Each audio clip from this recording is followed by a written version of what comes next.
All right, week 6 was a mixed bag. We're not going to Miami. We didn't ship Battle Royale, but a Desmond Ridder vomit stack that JM shared on the block party on Friday helped salvage my day, as did a 1K pick'em slip. So as usual, this is the portfolio review. We'll do a walk around all of the DFS lineups, including the Deposit Kingdom tournament. A very interesting lineup, one that we'll get into that today and break down some other sweats going on in weekly winners and Best Ball Mania, all of that good stuff.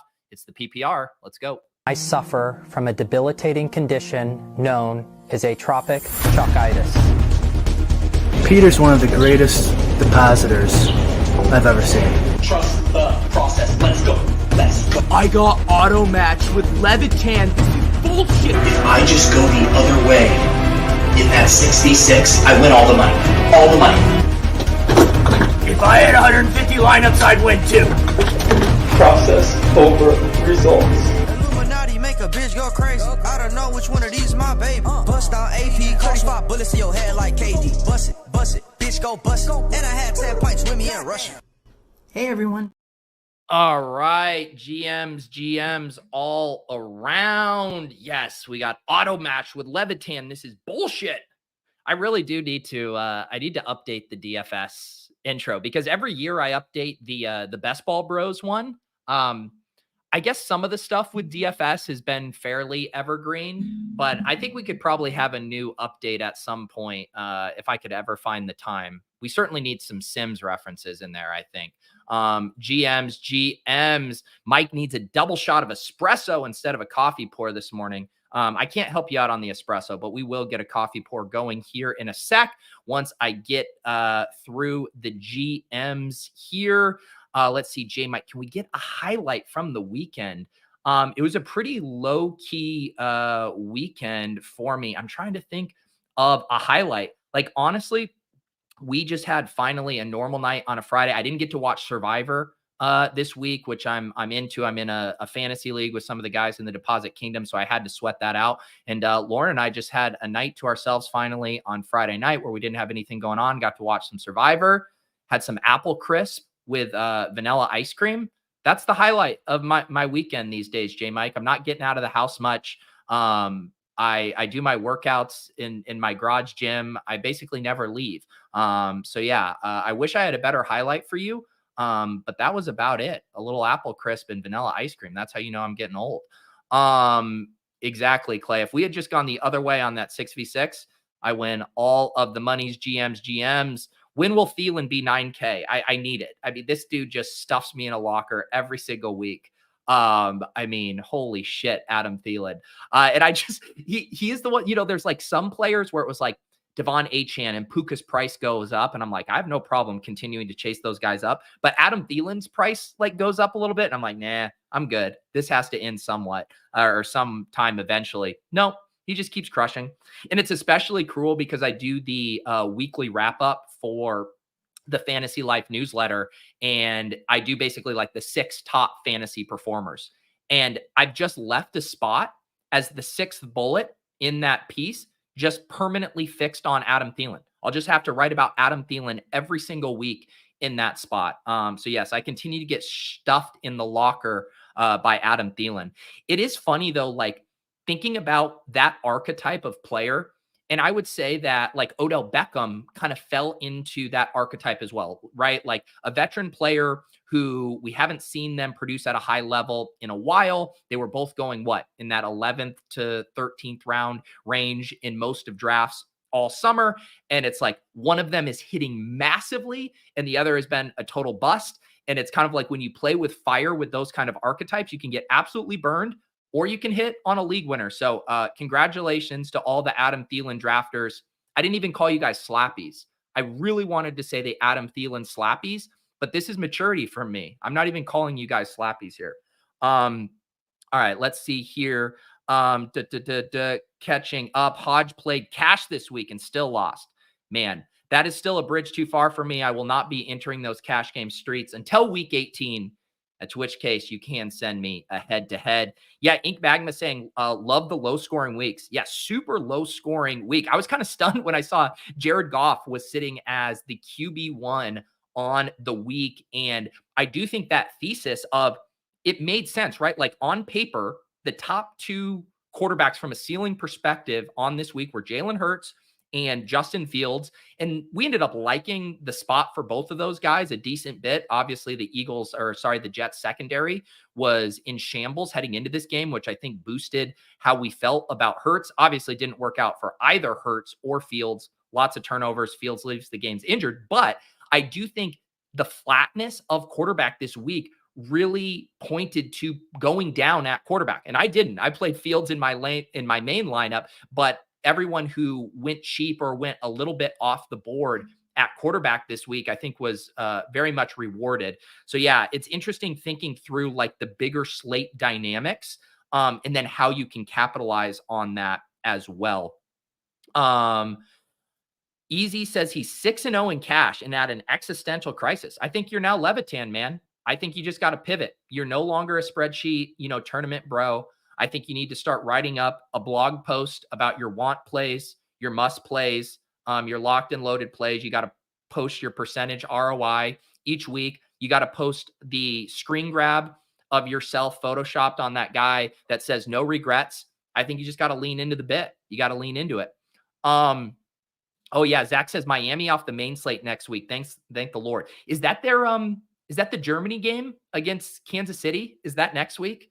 Yeah, I think that should be fun. But yeah, nice to not have to deal with the Dolphins going nuclear at insane chalk levels, which we will talk about as well. That Raheem Mostert chalk got away from even me there. Tyler, member for 16 months. Always appreciate you, Tyler. The king of the super chat says, my wife and I celebrated our 1-year anniversary yesterday. Seemed like a good day to unplug and touch grass/ass. GM all. Congratulations, Tyler. 1 year. That is awesome. Congratulations to both of you. All right, let me see here. Let me do a coffee pour. Let me get the Ducks going, and then we can start to look at some lineups here. First, the Ducks. All right, there's the Ducks. And what are we going to get? Coffee now.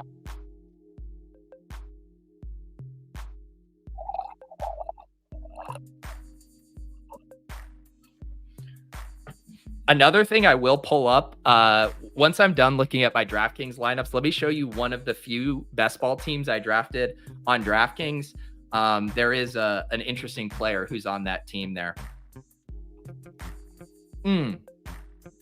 Yeah, ATX says the Showdown cash game Opto Shell has been fire. Yeah, basically for each of the Showdown slates, if you're in the Hand Builders and Opto Bros, the Discord, I post kind of the Opto from the solver over at ETR, and then some of the leverage and the EV plays from SimRunner. And I know a lot of people have had success hand building some Showdown lineups just using kind of the Opto leans and then kind of some of the plus EV and leverage pivots thanks to our friends at SimRunner. And speaking of SimRunner, by the way, I did DFS After Dark with Justin Freeman on, when was that? Saturday night. Had a really good conversation with him. Always like catching up with him. And then at the end, we actually used SimRunner to build and look for lineups. And there were a lot of settings in there that even myself and some, Run the Sims power users weren't even aware of. So if you guys are YouTube members, you got access to that. And if you have a sub to Run the Sims, I think you'll find it very helpful here. All right, let's look at my main lineup here as we get going. Yeah, my main lineup fell on its face, and this one, there's lots to unpack here. So a lot of these plays I talked about on the cram. Let me first off apologize. My gold star lock of the week, Tutu Atwell, did not hit. No, he failed miserably. We did get him at 1.6% here in the big spy, but you see the snowflake here. Did have that one catch for 30 yards. Let me recap the whole team here. Justin Fields, 17.3%. I'm going to list the field exposures here. DeAndre Swift, 16.6%. Raheem Mostert, 62.8%. Tutu Atwell, 1.6%. Christian Kirk, 21.8%. Darnell Mooney, 2.4%. Evan Ingram, 10.8%. Cooper Kupp, 24.4%. And then the Buccaneers defense at 19%. So basically, the thesis of this play or of this lineup was I wanted to attack the Colts secondary and I wanted to attack the Cardinals secondary. And so I did that with 2 sets of pass catchers, Tutu and Kupp, Ingram and Christian Kirk. And then I was struggling with the Trevor Lawrence and the Matthew Stafford plays. Did they really have the ceiling to help me win a 5,000 plus person tournament? And I said, I really like the ceiling that my lineup has when I put in a field skinny stack and basically getting in 3 separate stacks. So a field skinny and then a Ram stack without the quarterback and a Jag stack without the quarterback.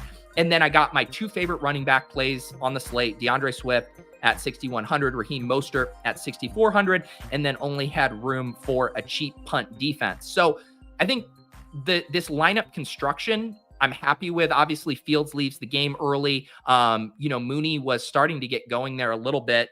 I don't think Fields was going to have like a mega insane ceiling, even if he played that entire game, but certainly would have done better than 6 points. I think the thing I'm upset about with this lineup is some of these ownership percentages got away from me. And, when I'm looking at DeAndre Swift all week, sub 10%, even when I'm using the solver and I like running a few different sets of optimals and I'm like, give me 2 players in this lineup that are sub 10% just to make sure I am pulling some uniqueness levers. DeAndre Swift was one of those guys because he was projected sub 10% ownership. He obviously got steamed here. Like going from, I think his projected ownership was at 8%. Doubling that to 16% is massive. Raheem Mostert came in double what he was projected, 30 to 40%, which I thought was a fair clip for Raheem Mostert in this spot. And I thought the ownership made sense to me just because there were so many viable running back plays in the 6 and low 7K range. But Raheem Mostert coming in at 62.8%. I will tell you right now, I would not have played Raheem Mostert had I known he was that high. I knew he was going to be popular. I knew he was a smash play, but there's a pretty big difference between like 30 to 40% and 62%. He obviously smashes, but if we're going from just a process standpoint, I don't know if I love Raheem Mostert at 63%. The ones I was actually surprised on, and this was what is so weird for me, is the players I thought were going to be more chalky were actually less chalky. Like Christian Kirk, I thought could have approached 30%. I thought he was at least $1,000 mispriced. He comes in at 21%. Evan Ingram, he was projecting for close to 20% ownership. He comes in at 10%. So getting those 2 guys at those percents feel very good. Cooper Kupp held in check at 24%. And then another one I was wrong on, I think someone even asked me in the cram, they said, is Bucks D going to be chalk? And I was like, I kind of think they should be chalk at 2,300, but they were projecting, I think the ETR had it at 4%. The Bucks end up coming in here at 19%. So I was like, I knew Tutu and Darnell Mooney were going to be my low owned differentiators, which certainly happened. Tutu 1.6, Darnell Mooney 2.4. But holy cow, I was way off on my assumptions on a lot of these ownerships. Even Justin Fields, right? Because we were looking at it and it was Stafford and Lawrence and Burrow, who are all tracking to be in the 10 to 15% range. And Fields looked like he would be held in check 6 to 7%. Then he comes in at 17.3%. So I actually, last week I felt really good about my process, my lineup. I think the lineup itself, like how the pieces fit together, I think tells a coherent story, but I was really off on how I thought, how unique I thought this was going to be. I really did think I was going to get field sub 10%, but it also seems like people kind of maybe realized what I did, which is when I went down from Fields and I messed with this lineup saying like, what if I go with Lawrence? What if I go with Stafford? What if I save that money? I wasn't able to make any upgrades that felt meaningful to me or got me up to plays that I really wanted. You're not getting up to even a Jamar Chase or a Tyreek Hill just by going down from Fields to those guys. So the savings wasn't significant enough. And so I ended up thinking that the ceiling there for Fields would help trump it. But man, at 17.3%, everything with these ownerships got away from me here.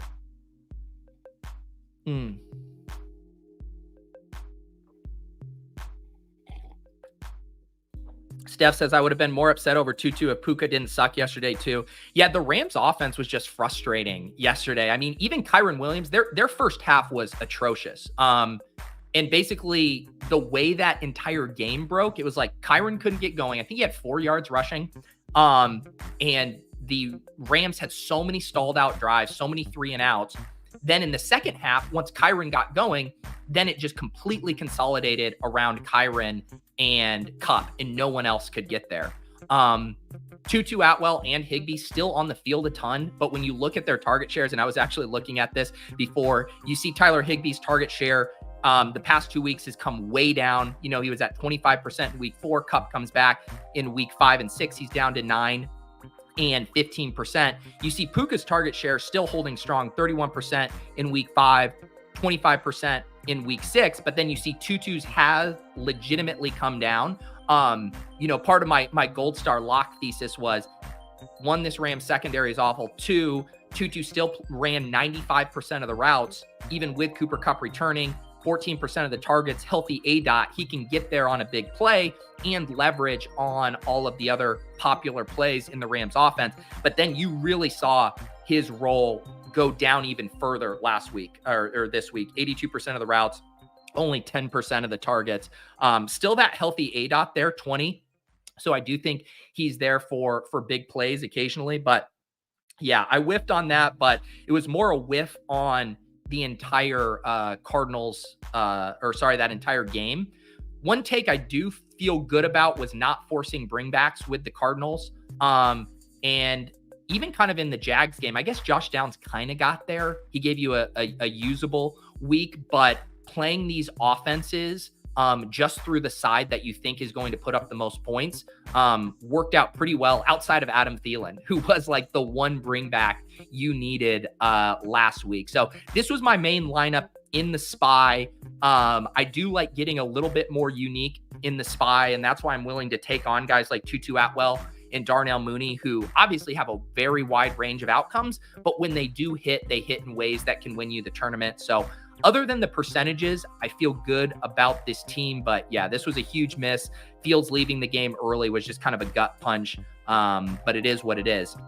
Now, what salvaged my day, and I've been sticking to my one core set of plays, and at the last minute, I built this lineup probably with like 20 minutes before lock, where I was like, you know what, JM, he was on the Ridder thing. Everyone thought it was gross. I was like, you know what? I owe it to myself to roll out one Ridder vomit stack. So I put this in the power sweep, which is that 153 max with 100K to first, 3,000 entries. And I was like, you know what? I'm going to build the team around my core. So I'm still going to have DeAndre Swift, still going to have Mostert, still going to have Kupp. And then I was able to get in some of the other plays I mentioned on the cram that I really want. So it, of course, does have the Desmond Ridder, Drake London, Kyle Pitts stack. Didn't force a bring back. And then it allowed me to go up from Ingram to Ridley in this lineup. And it also allowed me to go up from Bucks D to Seahawks defense, who I mentioned on the cram as liking. So this team fared much better, right? Because you get Ridder at 3.7%, London at 11%, Kyle Pitts at 10.2%, Ridder 22 points, Drake London 24.5, Kyle Pitts 14.3. And none of those stat lines on the surface seem like there's some incredible total, but on a low scoring week for the prices here that you were getting these guys, it really was a huge differentiator. And we can go through some of the winning lineups on the week, but man, you just saw Ridder stacks everywhere, whether it included Jonnu, whether it was skinny stacks with London. The Ridder stuff really opened up a lot, because if you used Ridder to get up to Kupp or Tyreek, or to play 3 of these 6K running backs, you ended up having a really good day. So this lineup works out for me. I finished in 83rd out of 3,703. $600 in winning, nothing that I'm going to be doing cartwheels over, but it does salvage my day. Pays for my entry fees on the day, which is always a good feeling, right? When you're playing GPPs and it's very well within the range of outcomes to have multiple losing weeks, to be able to get, a little 4X here and salvage the day feels good. And a reminder that, the chat was repulsed when JM floated this Ridder block on Block Party, which if for some reason you guys aren't watching that's every Friday at 2 p.m. And JM and I build a lineup at the end of the week. And I saw someone in the comments last week too being like, I've been playing this in contest every week and it hasn't been winning. First of all, please don't ever play a lineup exactly as it's built on a Friday. Too much stuff changes. The point, though, is to get ideas, and there's a reason he calls them building blocks, because these are blocks you can use. I didn't use all of the plays we talked about on that show, but I did want to revisit this block involving Ridder, London, and Pitts, and I was able to build a lineup here around my other favorite core plays. It hits here for 174.18 points. And gets me a nice 4x cash there and salvages the day. So shout out to JM with the Ridder call, and shout out to all my Desmond Ridder best ball bags as well. It is not pretty at all. 3 interceptions, a back-breaking interception there at the end of the game. And yet for fantasy, it doesn't matter. If at $5,000 salary, 3.7% field exposure, 22 points, we will take that to the bank every single week. Yeah, we're still in awe of this Mostert. 62.8% in the SPY, 59.4% here. Completely got away from me. I mean, that was so much steam.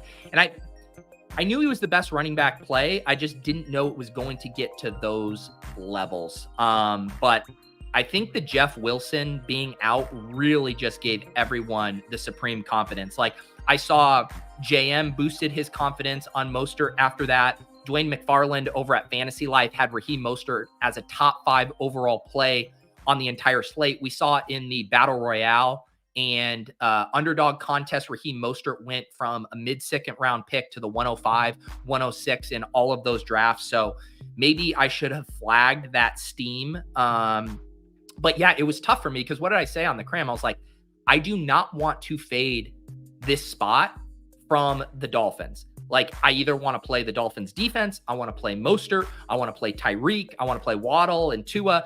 I want to have a Dolphin in my lineup because you know they are going to score points. And I did think Mostert was the best way to capture those, price adjusted. But guess what? So did the entire field. 60% here. Yosh tilting a little bit, seeing Swift at 20%, seeing Boston Scott play was tilting. Yeah. I mean, his workload, though, has still been, very solid here as far as Swift. I think he was a good play. It is a little unfortunate when he gets steamed like he did, but I don't really worry about his workload. His snaps continue to be around 60%. He continues to see around 50% of the rushing attempts, and he continues to have a really nice workload as far as the routes, 56% of the routes and 21% of the targets. That was actually his highest target share on the year. So to me, nothing has really changed for DeAndre Swift. And when you look at these, short down and distance, long down and distance snaps, he's still heavily involved. He was playing 43% of the 2-minute drill yesterday. So his role in this offense is still elite. And I actually think the hallmark of elite players is they get there in even really gross game environments, right? This Eagles team was a disaster. They turned the ball over 4 times. They had no takeaways themselves, really couldn't sustain drives. And DeAndre Swift still gets there with pretty solid usage, has that passing touchdown. And, JM was talking about this on Friday as well, as far as like the pre-touchdown points. Like the big, the dam breaking game is going to happen for DeAndre Swift at some point when you pair his talent, his usage in this offense. I do want to keep playing DeAndre Swift. I just wish he was sub 10% as projected and not higher here. Chase says, Pete, can you explain why you wouldn't play Mostert at 60% if you think he is a smash play? Yeah. I mean, I feel like I kind of got into it a little bit, but, I am much more in general willing to play chalk pieces this year. And the Sims have given me more confidence in that. You see how certain lineups make sense in different ways. But I still want to be asking myself, what is my best path to first place? And is it playing a guy that over 2/3 of the field is going to have on their lineup? I think my better path to first place is saying, hey, like the field, I acknowledge that the Dolphins are going to score points, but they can score points in other ways. It could be their defense. It could be with Tyreek Hill or Jalen Waddle or Tua, or maybe I onslaught it and I toss in Durham Smythe. we know they're going to score points. What if they don't come from the spot that the field is supremely confident it's coming from? And so Mostert, I do not want to say he was a bad play, but I do want to say at those ownership levels, he did not give you the cleanest path to first place. So that's the best way I would put it. Hopefully that makes sense. You can still build lineups that make sense around Mostert. And I think my lineup made sense. I had 2 players who were sub 3%. So I was pulling uniqueness levers, but I still think if I could redo that, I would want to rearrange it a bit and probably play Tyreek instead, maybe play a Tua stack instead and be like, what if they get the points through the air? That gives me a better chance to lap the field while still acknowledging, that the Dolphins have a 30-point team total here. This is so funny to see this comment back to back. And then he says Tutu and Mooney in the same lineup feels too cute. Part of why it wasn't too cute is because I actually thought the other pieces in my lineup were going to be more chalky. I thought Kirk was going to be really chalky. Ingram is going to be more chalky. If you acknowledge that Fields, Kupp, Kirk, Ingram, and Mostert, and then Swift are essentially a cash game lineup. That is 6 of my 9 spots are essentially a cash game lineup by percentages. You have to pull uniqueness levers. You can't play the popular punt plays at those prices if you're playing those other pieces. And this is why it goes all the way into lineups, not exposures. And people get so tripped up on these. Tutu and Mooney were not cute in the context of this lineup. They were uniqueness levers I needed to pull, and they accomplished blocks that I wanted to attack. Mooney as the cheapest stacking partner paired with Fields, and Tutu as part of that Rams block against the team who has given up the most points relative to expected points to wide receivers in the entire league in the Cardinals. So you got to be very honest with yourself with the type of lineups you're building. And can you win a 5,000 person contest with a cash game lineup? No, you can't. So you have to be willing to embrace some volatility. And when you do, I want it to be players who have a very wide range of outcomes, and their profile, when they do hit, it's for big plays that speed up the game and result in lots of fantasy points. So if I had been playing, and there's a reason when you look at my Ridder lineup, I didn't force Tutu and Darnell Mooney in this one because I already had my low-owned differentiators. It was Ridder, it was London, and it was Pitts. And in this one, I was able to get the Ridley Kirk block and Kupp, and those guys were far more popular. But you have to know which uniqueness levers are you pulling when you believe in that lineup. Pete, stop trying to hedge in DFS with Ridley. Ridley was a good DFS play, but again, he got steamed yesterday because he was projecting 7 to 8%. Kirk was projecting closer to 30%. And again, all the Galaxy brainers came up on Ridley and down on Kirk. But yeah, love the spot for both of those guys. Holy cow, Ridley has been disappointing. He's still generating a ton of first read targets. But yeah, just has been a massive disappointment here. Thank you, Kyle, for reminding me if I sub out Thielen for Ridley, you win all the money. Yes. All right, let's I want to look at the Deposit Kingdom tournament. This lineup that took down the Deposit Kingdom tournament is absolutely wild. It's a wild lineup. So it's Jared Goff, Kyren Williams, Raheem Mostert, Jordan Addison, Drake London, Josh Downs, Sam Laporta, Amon-Ra St. Brown, and Lions defense. So let's unpack this, and shout out to Kellen Cujo, takes this down 187.82 points. And I will tell you right now, this is a lineup I never would have made myself. It does some things that I think make sense. It does some things that I don't think make sense. And yet on a low scoring week, reducing the number of things you have to get right in a small contest, this is 450 entries. Although I just realized, guys, are you kidding me?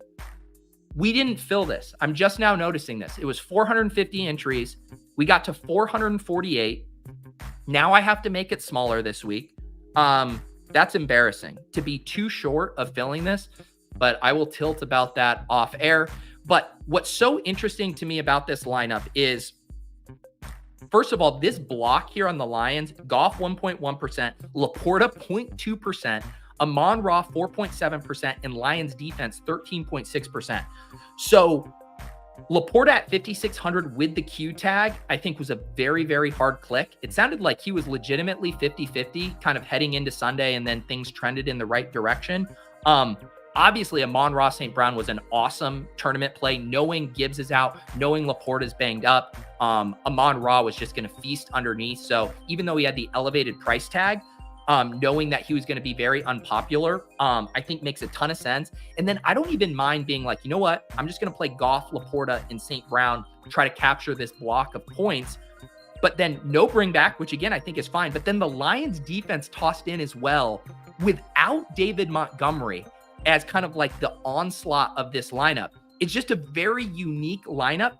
But again, I think my takeaway here is, even though I don't necessarily love some of the way those correlations and interactions work as far as Lions defense and the passing game, I like the idea of saying, I love this spot for the Lions. I want to capture as many points from the Lions in this spot as I can. And I know it's going to be really unique.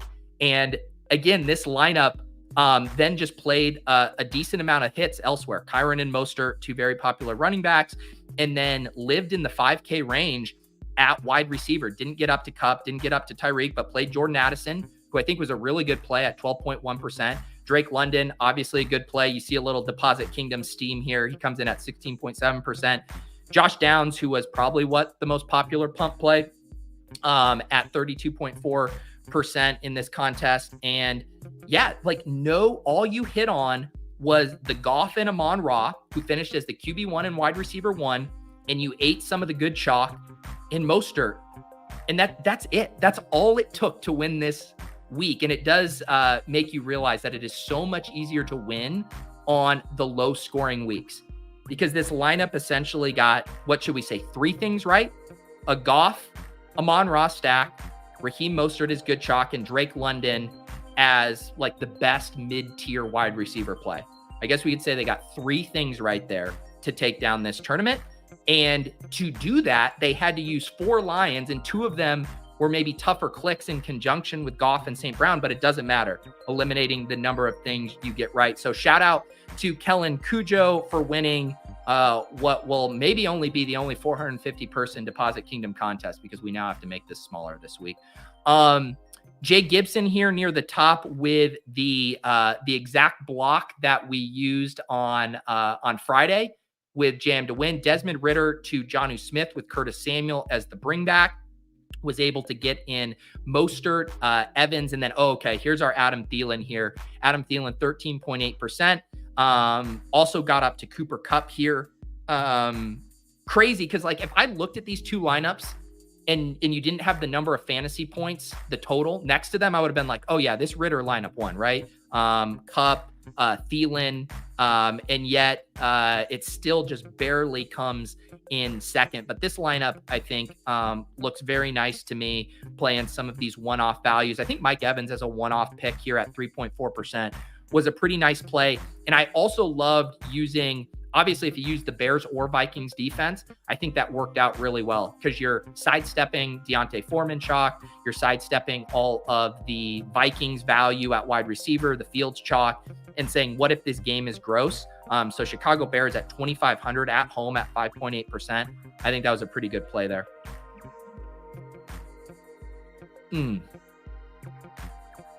Did 2 people on Reg, they couldn't handle the heat. Was this actually full at some point? I knew it was close, because on my cram on Sunday, I don't think it was full yet. I think we had 7 more spots. Athletic preparation. Is this you? Are you Jay Gibson here? Still a very nice lineup. Let's check out third place here. WFNY. Scott, it is funny. You see on a low scoring week, 3 different stacks take it down. A Jared Goff in first place, a Desmond Ridder in second, and then you get the Tua here. This was a fun lineup. Look at this. Tua, Mostert, Tyreek. You bring it back with Thielen and Chuba. So you just play this game and you take the value on the Panthers. You do a little mini correlation with Logan Thomas and Drake London. Logan Thomas falls on his face, but it doesn't matter. You play the one-off Josh Downs, and then you get up to 49ers defense. Again, this room, or this drafter, got one thing right, that there's a ton of points in Carolina, Miami. That's all they got right. I guess you can tack on Drake London too. So 2 things right for this lineup. Tua, Mostert, Tyreek, Chuba, Thielen, and then a one-off or a mini there, Drake London, Logan Thomas. This has always kind of been the the takeaway. I'm no longer devoting my brain power to the tight end position. I did, at one point, I had Mike Gesicki in my lineup, and I was just like, you know what? Juju's not playing. Mike Gesicki's 2,600, and I just want to pay the least amount possible at tight end and not worry about it. And then I chickened out and ended up using Ingram and Kyle Pitts. But yeah, if there's one position you want to ignore, it's definitely that one. Nolan says, normally I don't recap a lineup that finished in 117th place, but I will do it because Nolan threatens this is the only time he'll get in the deposit kingdom this year. Now I'm intrigued, Nolan. Why is this the only time you will get in here? Fish are friends. Gardner Minshew to Josh Downs and Pittman. That's a unique stack there. And then bringing it back with both Calvin Ridley and Evan Ingram. I like that idea. You play Kyren and Raheem Mostert, who are both great plays. A one-off DJ Moore. Don't know if I love that. And then 49ers defense. But this seems like a good lineup to me. Minshew was a nice value at 5,000.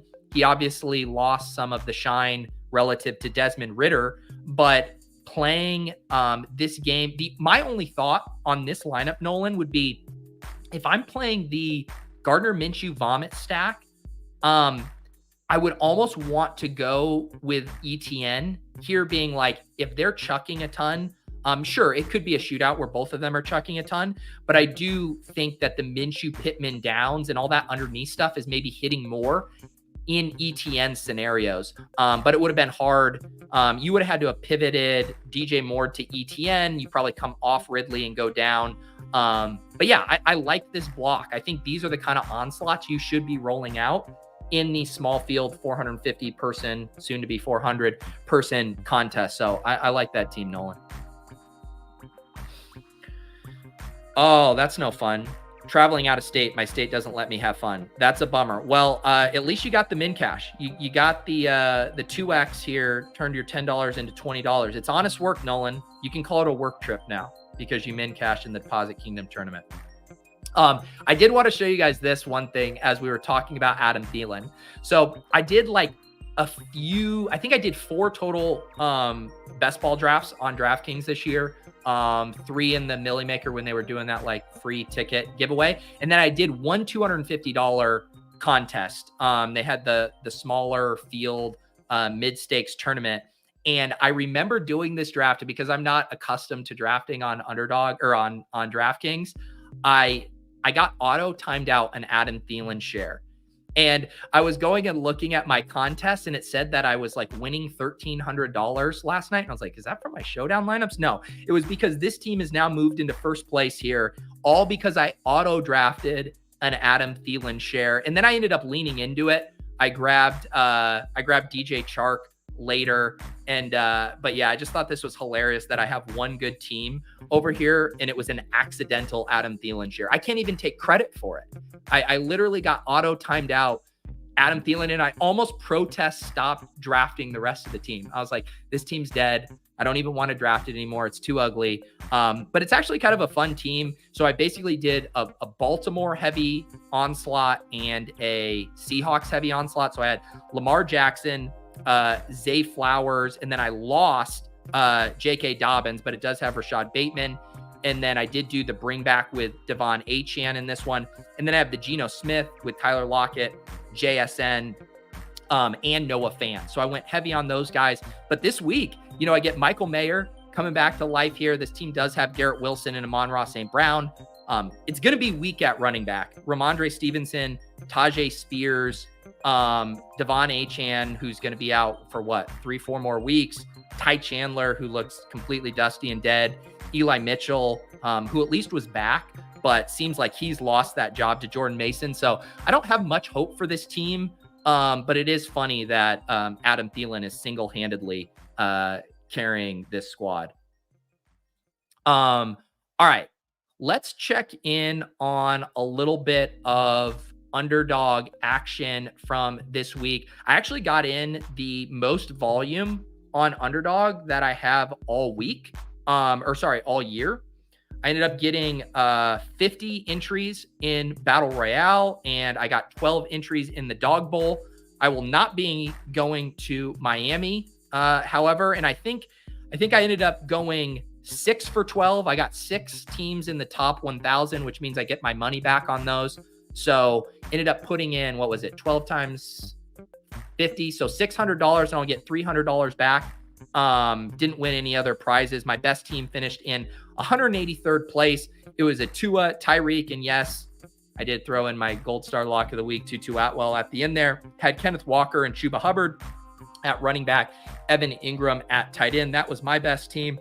Truck here takes it down with a Jared Goff to Amon-Ra, St. Brown. You pretty much had to have Mostert and Adam Thielen on these teams, and then that Jared Goff, Amon-Ra skinny stack is very sweet. Brandon Ayuk, 9.6 points, enough to get it done. And then Dalton Schultz, who I did think was a really good tight end play this week without Tank Dell playing. So congratulations to Kuruk, or however you pronounce their name. Sobe here. Is that the crypto Sobe? Or is that a different Sobe? One of you NGMI guys, let me know. Is this that Sobe here? Also had the same core, Jared Goff to Amon-Ra St. Brown, Raheem Mostert, and Adam Thielen. And then his one-offs, Jacoby Myers and George Kittle. Pretty incredible to punch a ticket to Miami with 0.6 points from the tight end position, which basically just dovetails to what we were just saying of spend as little time thinking about the second play, or thinking about the tight end position as possible. And then DPY here had a CJ Stroud double stack with Nico and Dalton Schultz. Again, you have the Mostert, Adam Thielen, and then the one-off Amon-Ra. So some certain guys you absolutely had to have, and then there was room to correlate around that. And we've talked about that in these 12-person drafts. You know, the double stacks are completely viable. I love that Stroud, Nico, Schultz. And then you just hit the nuts elsewhere. Mostert, Thielen, Amon-Ra. As far as the Battle Royale, it looks like I had $250 in play, returned 112. Nothing near the top of the leaderboard here. Mayor McShipit takes down 30,000 with a Tua to Tyreek and Mostert stack, one off Travis Etienne, one off Amon-Ra St. Brown, and then Kyle Pitts. So this was not a scroll down week. You see the ADPs got Tua a little after. ADP takes Etienne at pick 12, Mostert at pick 24. So this must have been an earlier draft if you were getting Mostert at 24. So we talked about last week, the kind of the key for Battle Royale was scooping up those ADP values. It was that Jalen Hurts, Dallas Goedert, and I forget the other player, where it wasn't like a galaxy brain team. It was a very logical team, but they got ADP values. And then this one is the case for drafting early, right? Because it got Raheem Mostert at pick 24. My guess is this was drafted pretty early on in the week. Maybe one of the Badge Bros or somebody can tell me if that is true. But considering he was going, his closing line ADP was at 5.5, guessing this was drafted early, and then was able to get in Tyreek Hill and Amon-Ra there as well. And then Kyle Pitts was getting drafted, I think, like on the fringe in most drafts. So nice team there to Mayor McShipit. My best team was a Jalen Hurts to AJ Brown, Travis Etienne at running back, Waddle at wide receiver, Amon-Ra at wide receiver, and Kyle Pitts. So one of those teams that, looks nice. Yeah, pretty solid team. Lowest scorer, 12.3 points, 112 points, and yet you're still almost 30 points off of the first place line there. Let's see this. Brandon says he got his girlfriend to sign up on Underdog, hoping to get her interested. She drafted one BR team last week and hit for $500, which is better than I've ever done. Down bad. That's the risk when you show people in your life your hobby, and then they devote far, far less time to it than you and still do better. It's a humbling moment, but at least, Brandon, you are you're bringing your girlfriend into your world, and now you guys are gonna have plenty to talk about on brunch. Brunch on Saturday.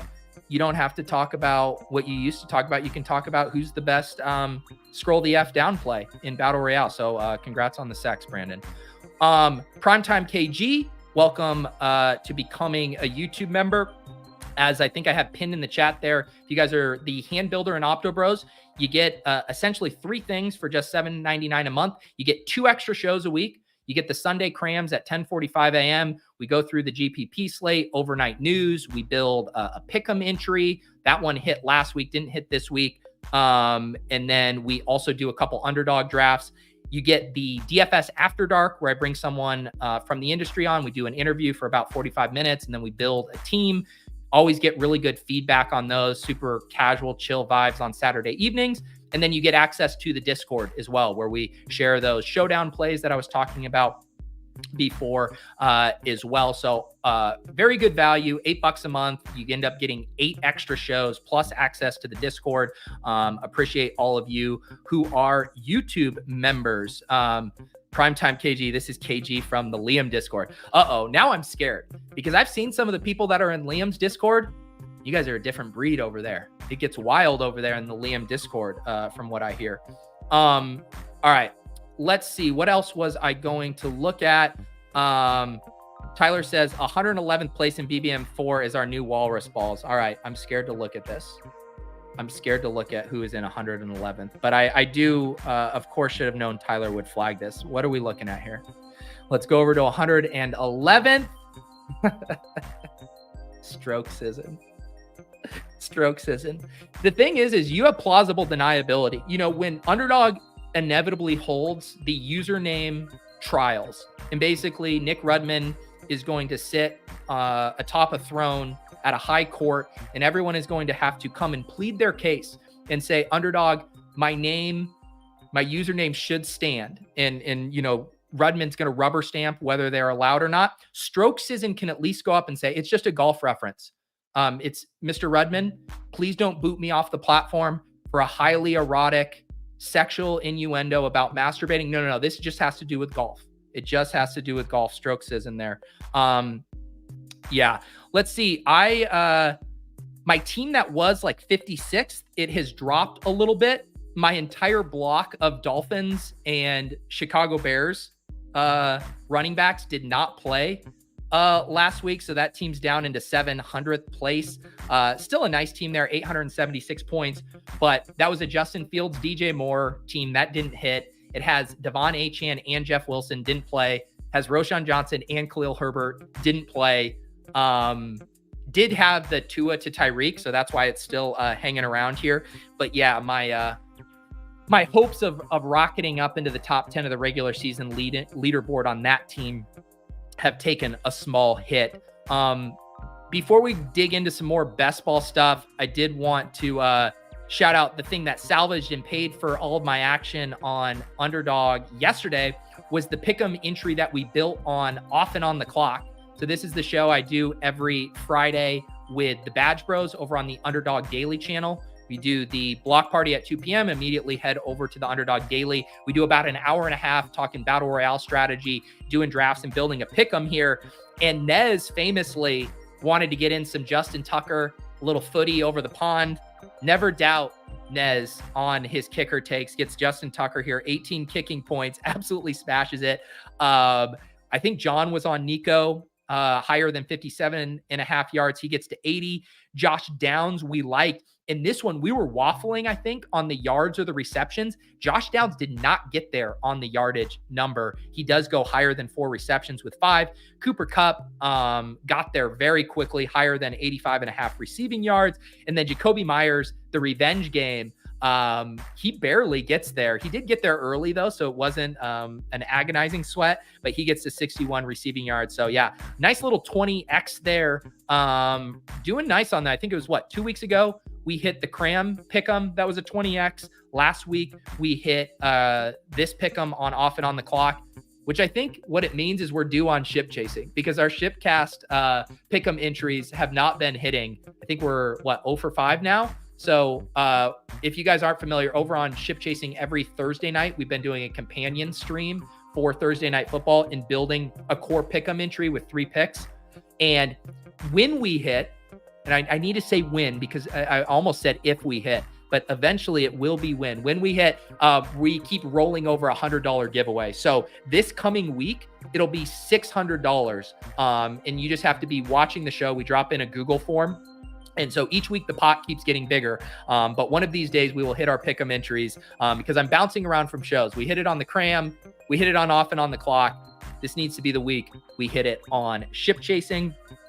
I wanted to pull up a little bit of the best Ball Mania portfolio. I got a few more minutes here before I head over and do Sirius XM. I would say on the whole, this was a pretty good week for my portfolio. I do have a lot of like late Sam Howell and Desmond Ridder teams, as you guys can remember. So those guys starting to put up usable weeks has been really nice. Breece Hall coming on, Cooper Kupp coming on. You know, I had a pretty big position on Cooper Kupp as far as first round. And I had way more Cooper Kupp than Tyreek Hill, which was not feeling good early on, but starting to feel better about that. I'm advancing 28 of my teams right now. A lot of the fun ones we have looked at on the show. I was mentioning that one that's sitting there, top 700. I think this team I drafted with Liam is new up here. This team is kind of interesting. It's a Tua Jared Goff. I do love that Miami-Detroit pairing right now. Running backs, Kenneth Walker, who's looking like a league winner at his ADP, completely holding off Zach Charbonnet, even out of the bye. Brian Robinson, it was nice to see him take that screen pass for a touchdown. Jalen Warren, Kenneth Gainwell, Tajay Spears, who, man, things are crazy and lots of stuff changes, but man, Tajay Spears looks like he's trending toward being a league winner there and already kind of paying off his cost even without getting all of the carries. Kendre Miller, who's still playing second fiddle to Kamara and then Sean Tucker. But then this one, the wide receivers, Jamar Chase, Jalen Waddle, Calvin Ridley, Christian Kirk, Jordan Addison, and Marquise Brown. I remember this was one of those teams where Liam's like, let's just rip it in on wide receivers and then completely stop. And then tight ends, Sam Laporta, Cade Otton, Durham Smythe. So this team's running pretty pure as far as not really any dead roster spots other than Sean Tucker. And even that one, I think, could work out by the end of the year. It's not like, Rachaad White is setting the world on fire, but that's a pretty fun team there that has started to surge lately with Jamar Chase and Jalen Waddle getting going. It is really interesting to kind of review those teams where it's like through a few weeks, you are not going to see any Jamar Chase and Waddle teams. But all it takes is a couple big weeks and these teams can bubble back up to the surface. Primetime KG, where do I get the Discord at? Will I get an email or how does that work? Yeah, so I got the link down to the Deposit Kingdom Discord below. Once you hop in there, if you go to the FAQ, there's instructions on how to sync your YouTube and your Discord account. Once you sync that, it will automatically unlock the channel. And you can always ping me if you have issues, but there are instructions in the FAQ there. All right, let's see here. Where's Johnny in the chat? Did someone say Johnny won $1,100? Why can't I find the original Johnny? Got second in the Battle Royale. Congrats, Johnny. That is awesome. More Deposit Kingdom members stay winning over in the Battle Royale. Let's see here. Any other? Oh, I did want to shout out. So Neil Farley, I think you guys remember him. He came on the show in the summer. He submitted to the Best Ball Data Bowl. Super sharp guy. He's been working on a database, a little thing to help me review my portfolio. And I'm still trying to get my bearing with it. I might have him hop on the show one of these days to try to explain it to me, some of this stuff. But there are some fun things to look at. Like this is a histogram of my various places after week 5. So you can see that I'm above expectation on first place and below expectation on last place, which feels good. That feels good. I have an outsized number of 5th place teams here. Almost 15% of my teams are in 5th place. Around average of 9th, 10th, and 11th place. Need to get this 2nd place average up here, but fun to look at some of these charts. And then he's also put together this data table for me as well, which gives me a quick overview of when these teams were drafted. I thought it was interesting that my top 2 teams by score, 876 and 830, were both drafted in May. May 22nd for my best team, May 3rd for my second best team. And then it's completely barbelled because my, fifth best team was still drafted on September 1st. So was possible to build good teams at any time of the year. But this is my first time kind of interacting with this suite of tools that Neil built me. So shout out to Neil. And I'm going to get more familiar with this, and we can maybe dig into some more of this stuff, because to be honest, I don't know what all of this stuff means exactly here. It is kind of showing, I think, the upper percentile of points here relative to the field, and then mine here. But right now it's very provocative, and I'm sure Tyler has a comp for what he thinks this box plot looks like right now. I said that before even looking at the chat. There you go. Yeah, you guys are, this is when we have to end the show. Once we get to the Labia charts, that's when we have to end it there. Sure. What if I just remove myself from the screen? Like, why don't we just get to the good stuff?